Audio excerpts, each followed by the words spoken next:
Norak kalian, bobrok kalian. NU tidak dibentuk oleh Hasyim Asy'ari yang nol besar, ya. Bodoh kalian. Hasyim Asy'ari adalah sejarahnya sejarah Kopingho, sejarah penuh kebohongan.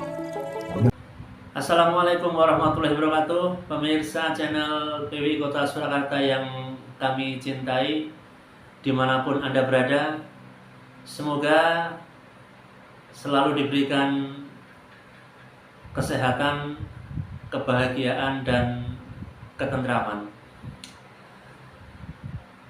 Tahun ini Nahdlatul Ulama telah berusia 102 tahun. Satu angka yang panjang. Dulu Nahdlatul Ulama ini didirikan, salah satu alasannya adalah untuk mewadahi ajaran Ahlus Sunnah wal Jamaah yang didasari dengan semangat perjuangan. Bagaimana dulu para pendiri Nahdlatul Ulama mendirikan NU ini dengan penuh semangat perjuangan, karena memang waktu itu kita dalam kondisi terjajah oleh bangsa Belanda. Rasa membela tanah airnya begitu tinggi. Rasa membela Jam'iyah Nahdlatul Ulama juga begitu tinggi. Lalu mari kita refleksikan di usia yang ke-102 ini, apakah semangat perjuangan para pendiri waktu itu masih tersisa dalam diri kita sebagai warga Nahdliyin? Satu contoh, ketika organisasi kita dihina, ketika kiai-kiai kita dihina, dicaci maki oleh imigran dari Yaman, adakah rasa hati kita untuk membela? Adakah keinginan kita untuk membela itu masih ada? Beberapa tahun yang lalu masif sekali hinaan-hinaan kepada kiai-kiai kita, kepada NU kita, kepada ajaran-ajaran ataupun kebijakan dari Nahdlatul Ulama, termasuk fikih peradaban, dihina, dicaci oleh mereka. Apa reaksi kita? Diam atau ada keinginan untuk membela? Di Harlah yang ke-102 ini, hendaknya kita sebagai warga Nahdliyin kembali meneladani semangat perjuangan para pendiri Nahdlatul Ulama, khususnya Kiai Haji Hasyim Asy'ari. Jadi ketika kiai-kiai kita dihina, saat NU dicemooh oleh pendatang dari Yaman, kita tidak boleh diam saja. Kenapa warga NU kemarin kehilangan semangat untuk membela? Kenapa semangat resolusi jihad Kiai Haji Hasyim Asy'ari ini hilang? Resolusi jihad dulu dicetuskan oleh Kiai Haji Hasyim Asy'ari sebagai gerakan untuk melawan penjajahan, sebagai bentuk semangat perjuangan dalam membela bangsa dan negara, meskipun dengan senjata seadanya, dengan bambu runcing, dengan senjata-senjata tradisional yang lain. Tapi semangatnya tergambar jelas waktu itu. Jadi jangan sombong. Apa kalian bilang Hasyim Asy'ari pemikiran cemerlang? Enggak juga. Apakah dia seorang ulama? Enggak juga. Bangkrut pengetahuan saya kalau saya mengatakan dia seorang ulama. Apa? Katanya Ma'ruf Amin babi bukan. Babi bukan. Babi bukan. Babi bukan. Ya, Gus Dur kan tidak melihat. Dari mana dia bisa berkeyakinan? Kok orang nggak melihat berkeyakinan? Gus Dur ngelihat dari mana? Gus Dur itu buta mata juga buta hati. Ya. Gus Dur itu buta matanya, buta hatinya. Dan kita nggak yang Gus Dur itu antek Yahudi. Kemarin baru. Tapi hari ini jujur saja kita melihat semangat dari warga Nahdliyin sekarang ini sangat jauh dari semangat para kiai-kiai kita dahulu. Dan dengan momentum 102 tahun Nahdlatul Ulama ini, hendaklah kita kembali kepada semangat para masyayikh yang waktu itu mendirikan Nahdlatul Ulama.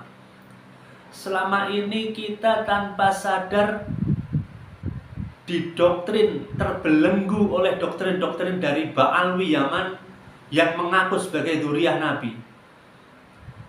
Sehingga ini membodohkan akal kita. Tergiur angin-angin surga, tergiur iming-iming syafaat dari Nabi Muhammad melalui mereka yang mengaku sebagai dzurriyyah Nabi. Kita lupa bahwa surga dan neraka adalah ditentukan oleh amal kebaikan dan ketakwaan kita sebagai hamba Allah Subhanahu wa taala. Doktrin sesat pengaku keturunan Nabi ini tidak pernah terkonfirmasi. Karena memang salah kita sendiri. Ketika ada yang mengaku sebagai dzurriyyah Nabi, kita husnudzon. Kita tidak menanyakan terkonfirmasi enggak? Kan gitu. Lah, akhirnya muncullah Ki Haji Imaduddin Usman Al-Bantani yang ternyata mengeluarkan satu fakta. Klaim mereka sebagai dzurriyyah Nabi tidak terkonfirmasi. Dan tidak hanya itu, dari kajian tes DNA pun mereka juga gagal. Mari kita berpikir dengan intelektual, dengan emosional dan spiritual, agar bisa melihat kebenaran dengan sejelas-jelasnya, bahwa kelompok Ba'alwi ini didatangkan oleh Belanda untuk menjajah Indonesia melalui perbudakan spiritual. Dengan apa? Dengan mengatasnamakan kesucian dzurriyyah Nabi Muhammad SAW. Padahal mereka, kaum pendatang imigran dari Yaman ini, didatangkan oleh Belanda untuk mengeluarkan fatwa, untuk melemahkan perjuangan dari leluhur kita, bangsa Indonesia. Tapi alhamdulillah sekali muncul seorang intelektual muda yang memiliki nyali keberanian yang luar biasa. Kiai Haji Imaduddin Usman Al-Bantani yang berani menguak satu kebenaran yang selama ini tidak ada yang berpikir ke arah sana, berpikir pun tidak. Efeknya apa? Kemunculan tesis Ki Haji Imaduddin Usman Al-Bantani ini efeknya terasa. 2 tahun terakhir, sekitar 2 tahun terakhir, caci maki mereka mereda, seolah-olah mereka tiarap. Kita tidak lagi mendengar caci maki kepada ulama kita. Padahal di tahun-tahun sebelumnya hampir setiap hari kita mendengar cacian mereka. Entah itu Gus Dur, entah itu Kiai Haji Ma'ruf Amin, entah itu Kiai Haji Said Akhil Sirot, dihina-hina oleh mereka. Maka patut disyukuri bahwa sekarang hinaan-hinaan itu sudah jarang sekali kita dengar. Justru para Ba'alwi ini sibuk membuat framing lain. Jangan adu domba antara habaib dan kiai. Jangan adu domba antar ulama. Padahal dulu mereka yang sibuk memecah belah ulama, memecah belah kiai dengan cara caci maki mereka. Kita lihat tadi di dalam slide video tadi, betapa kejinya cacian mereka,